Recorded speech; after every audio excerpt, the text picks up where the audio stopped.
Assalamualaikum warahmatullahi wabarakatuh. Hi friends, welcome to my class. How are you today? I hope you are very good. Oke friends, kali ini kita akan membahas tentang Biography text. So, biography is a recount text about the life story of a person written by someone. Jadi, biography text adalah teks recount yang menceritakan riwayat hidup seseorang yang ditulis oleh orang lain. Biography text biasanya berisikan tentang someone's origin, asal seseorang, educational background, latar belakang pendidikan, someone's achievement, pencapaian seseorang, dan yang terakhir, personal life atau kehidupan pribadi. The function dari biography text sendiri ada dua. Yang pertama, to know a person's story about his or her life. Nah, yang pertama adalah untuk mengetahui kisah kehidupan seseorang, dan yang kedua, to give much information easily and educate the readers. Yang kedua, untuk memberikan banyak informasi dengan mudah dan mendidik para pembaca.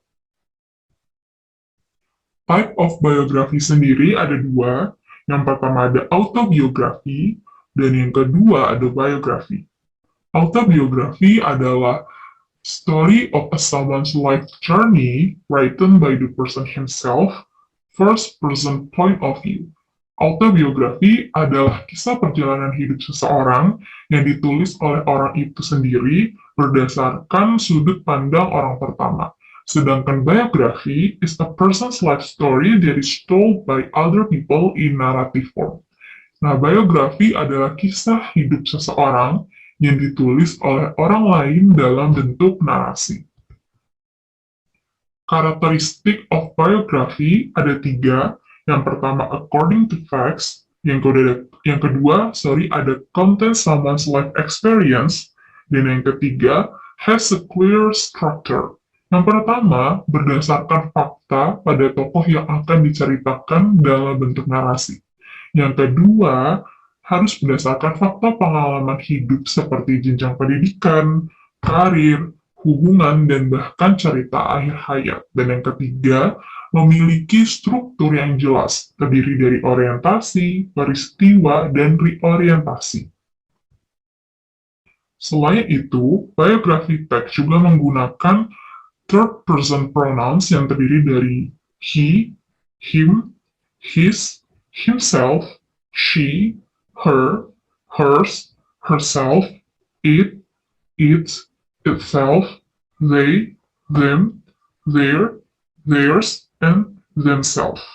Contohnya, Stylist launched his own record label, Erskine Records, in May, and he signed a recording contract with Columbia Records as a solo artist, the same label behind One Direction in June.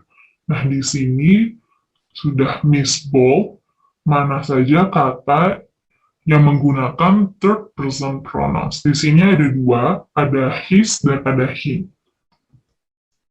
Selain menggunakan third person pronouns, di sini biography text juga menggunakan simple past tense dan menggunakan verb, was, and were.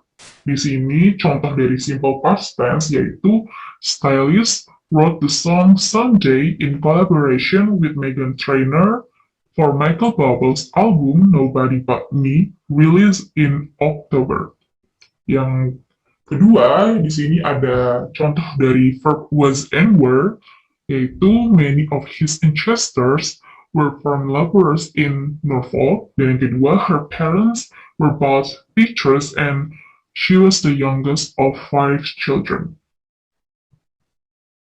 Generic structure dari biografi ada 3, orientation, events, dan reorientation. Orientation yaitu the opening paragraph gives the readers the background information of the person.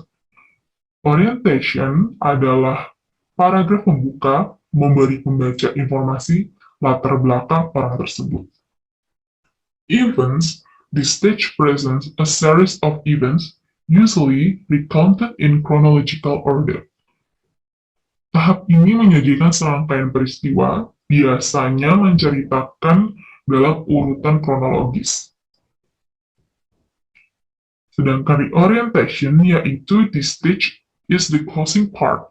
This reorientation is only optional, so it may or may not exist.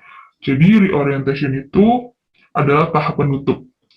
Reorientasi ini sifatnya opsional, jadi teman-teman bisa menggunakan dan tidak masalah jika tidak menggunakan reorientation.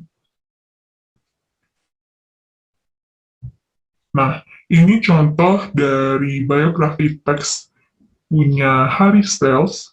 Jadi pada kalimat Harry Edward Styles sampai kalimat Mandeville Bakery in Holmes Chapel itu merupakan orientation atau pembuka, sedangkan pada paragraf kedua dari kalimat as a child sampai his music contains elements of soft rock, pop, folk, rock, and Britpop merupakan events. Di sini tidak menambahkan reorientation karena terlalu panjang dan tidak cukup di slide, hanya mencantumkan bagian orientation dan event saja. Nah, di sini bisa kita lihat terjemahannya dari teks sebelumnya. Di sini pada kalimat Harry Edward Styles ditunjukkan paragraf awal sampai yang Mandeville itu merupakan orientasi, dan yang paragraf kedua adalah event. Di sini kalian bisa menganalisis bagaimana contoh dari kalimat pembuka, orientation, dan kalimat isinya itu seperti apa, yaitu event. Itu seperti ini ya, kalian bisa analisis sendiri, atau kalau kalian mau searching biografi teks dari idola kalian atau tokoh favorit lainnya, kalian bisa searching juga di platform pencarian. Okay friends, that's all our lesson this time. Semoga bermanfaat. Assalamualaikum warahmatullahi wabarakatuh.